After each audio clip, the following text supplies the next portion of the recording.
জুলাই আন্দোলনে ১ বছর পূর্তি হলো, প্রত্যাশার সঙ্গে প্রাপ্তির সমন্বয় ঘটেছে কিনা, দিনই ক্ষেত্রে কি প্রত্যাশা করেছেন আর কতটুকু পেয়েছেন। প্রথমে বলতে চাই আল্লাহ তাআলার লাখো কোটি শুকর যে আলহামদুলিল্লাহ একটা নতুন আবহাওয়া, নতুন পরিবেশ আমরা পেয়েছি, পরিবর্তন আমরা পেয়েছি, একটি জগদ্দল পাথর থেকে আমরা মুক্তি পেয়েছি, হিন্দুত্ববাদের করাল থাবা থেকে আমরা মুক্তি পেয়েছি। আমাদের শুকরিয়া আদায় করবার মতো অনেক জায়গা আছে, নিশ্চয়ই সেজন্য আল্লাহ তাআলার কাছে আমরা শুকর আদায় করি। সেই সাথে প্রত্যাশার সাথে প্রাপ্তির কিছু কিছু ক্ষেত্রে সমন্বয় ঘটলেও অনেক ক্ষেত্রেই অপ্রাপ্তি রয়ে গেছে। যে পরিমাণ দিনদার মানুষেরা, মাদ্রাসা শিক্ষার্থীরা যেভাবে তাদের জীবন বাজি রেখেছেন, এমনকি স্কুল কলেজ ইউনিভার্সিটির স্টুডেন্ট যারা জীবন বাজি রেখেছে, তাদের উল্লেখযোগ্য সংখ্যক ধার্মিক। নিশ্চয়ই আপনাদের মনে থাকার কথা, আন্দোলন চলাকালীন সময়ে রাস্তার মাঝে আন্দোলন চলাকালেই এই চরম মুহূর্তেও শিক্ষার্থীদের শত শত হাজার শিক্ষার্থীদের এক সারিতে দাঁড়িয়ে নামাজ আদায় করার দৃশ্য, এগুলো পরিষ্কারভাবে বার্তা দেয় যে এটি মূলত সফল করেছে কারা, এবং যেই জুলুম অবিচার চলেছে এত বছর পর্যন্ত, সে জুলুম অবিচার মূলত কাদের প্রতি হয়েছে, আয়নাঘরে কারা বেশি ছিল।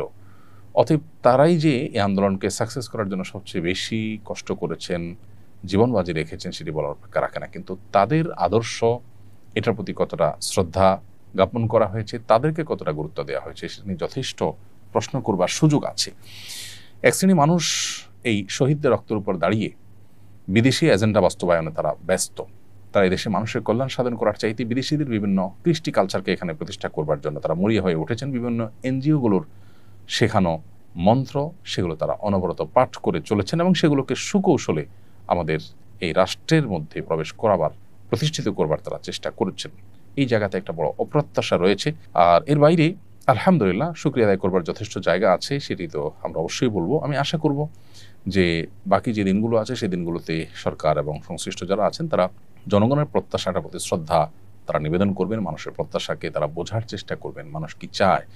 এদেশে মানুষ ধর্মপ্রাণ, ধর্মীয় মূল্যবোধ পরিপন্থী করে কিছু চাপিয়ে দেওয়া কি দেশে মানুষ কখনো ভালোভাবে নেয় না এবং সহ্য করে না। সেই বিষয়টিকে আমি আশা করছি তারা দেখবেন এবং ধর্মীয় জনগোষ্ঠীর যে আত্মত্যাগ, সেটার প্রতি তারা শ্রদ্ধা দেখাবেন, সেটি আমি প্রত্যাশা করি তাদের কাছে।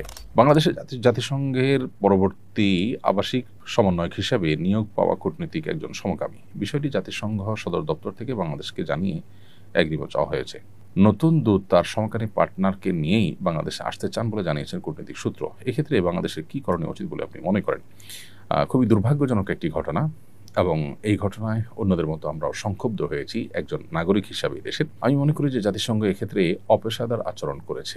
যে দেশে ধর্মীয় মূল্যবোধকে, যে দেশের প্রায় সব মানুষ সর্বোচ্চ গুরুত্ব দিয়ে দেখে থাকে, সেই দেশে এ ধরনের একজন মানুষকে দায়িত্বশীল হিসাবে পাঠানো এবং তার সাথে তার সেই জঘন্য কর্ম, বিশেষ করে এই দেশের প্রচলিত আইনে যেটি অপরাধ, সেরকম একটি কর্মকাণ্ড করছেন একজন, সেটার আবার অনুমোদন চেয়ে প্রার্থনা করা, এটা অপেশাদার আচরণ বলে আমি মনে করি। এদেশের মানুষের মূল্যবোধের প্রতি, এদেশের প্রচলিত আইনের প্রতি শ্রদ্ধা রাখা তাদের কর্তব্য ছিল। কেন ওলামা ইকরাম এবং এক শ্রেণীর দেশের কৃতি সন্তানেরা জাতিসংঘের এই মানবাধিকার অফিস করার বিরোধিতা করেছেন, এখন সেটা আমরা হাড়ে হাড়ে টের পাচ্ছি এবং অনুভব করছি। অফিস করার আগেই যদি অবস্থা হয়, তাহলে তাদের এজেন্ডা কি হবে এবং তারা এদেশের মূল্যবোধকে কতটা হুমকির মধ্যে ফেলতে পারে, সেটা নিয়ে যথেষ্ট দুশ্চিন্তা করবার সুযোগ আছে। অতএব বাংলাদেশের উচিত, প্রচলিত আইনে যেহেতু সমকামিতা অপরাধ, অতএব সুস্পষ্টভাবে প্রকাশ্যে ঘোষণা দিয়ে এরকম কর্মকাণ্ডে লিপ্ত থাকা ব্যক্তি কোনোভাবেই এদেশে তথাকথিত মানবাধিকার প্রতিষ্ঠার কাজ করতে পারেন না, তাকে পরিষ্কারভাবে ডিনাই করা উচিত। এবং এক্ষেত্রে এদেশের ধর্মীয় এবং সামাজিক মূল্যবোধের প্রতি শ্রদ্ধা দেখানোটা তাদের কর্তব্য ছিল। কিভাবে তারা সেটাকে বৃদ্ধাঙ্গুলি দেখিয়েছে বা কিভাবে সেটার বিরুদ্ধে তারা বাংলাদেশের কাছে প্রস্তাব পাঠিয়েছে, সেটা আসলে বোধের অগম্য। বিধায় এই বিষয়টা নিয়ে ওলামা ইকরাম এবং সর্বস্তরের মানুষের সোচ্চার হওয়া দরকার এবং সরকারের যথাযথ সিদ্ধান্ত গ্রহণ করা উচিত বলে আমরা মনে করি। অষ্টাদশ শিক্ষক নিবন্ধন পরীক্ষার ভাইবা নিয়ে বিতর্ক হচ্ছে।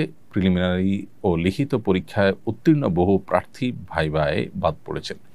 যদিও ভাইবার নম্বর মূল ফলাফলে যুক্ত হয় না, ভাইবায় কেবল কাগজপত্র যাচাই হওয়ার কথা থাকলেও বাস্তবে ব্যাপক বৈষম্যের অভিযোগ উঠেছে। কাউকে শুধু নাম ঠিকানা জিজ্ঞেস করা হয়েছে, আবার কাউকে কঠিন প্রশ্ন করে ফেল করানো হয়েছে। পরীক্ষকদের মতাদর্শ না মিললেই ফেল করানো হয়েছে বলে আমার পর্যবেক্ষণ। এ ধরনের মূল্যায়ন কি ন্যায্য? শিক্ষক নিবন্ধন পরীক্ষায় নীতি ও পদ্ধতি কেমন হওয়া উচিত বলে আপনি মনে করেন? দেখুন, এ ধরনের পরীক্ষায় অনেক বড় একটা আমানতদারিতার বিষয় চলে আসে। এখানে কারোর প্রতি যদি কোনো প্রকার বৈষম্য করা হয়, জুলুম করা হয়, সেটি শুধু জুলুমই নয়, সেই রাষ্ট্রকে বা জনগণকে তাদের অধিকার থেকে বঞ্চিত করা, এবং এর বিপরীতে অযোগ্য, অথর্ব এবং তুলনামূলক কম যোগ্য মানুষকে নিয়োগ দিয়ে মূলত রাষ্ট্রের সাথে, জনগণের সাথে প্রতারণা করা হয়। অনেক মানুষের অধিকার, গোটা দেশের জনগণের অধিকার সেখানে নষ্ট করা শামিল। তো এই জন্য এ ধরনের বৈষম্য করা সুস্পষ্ট জুলুম, এবং প্রশ্নের উত্তর সঠিক দেওয়ার পরও যদি ফেল করানো হয় কলা কৌশলে, বিশেষ করে নিজের মতাদর্শের সাথে বনিবনা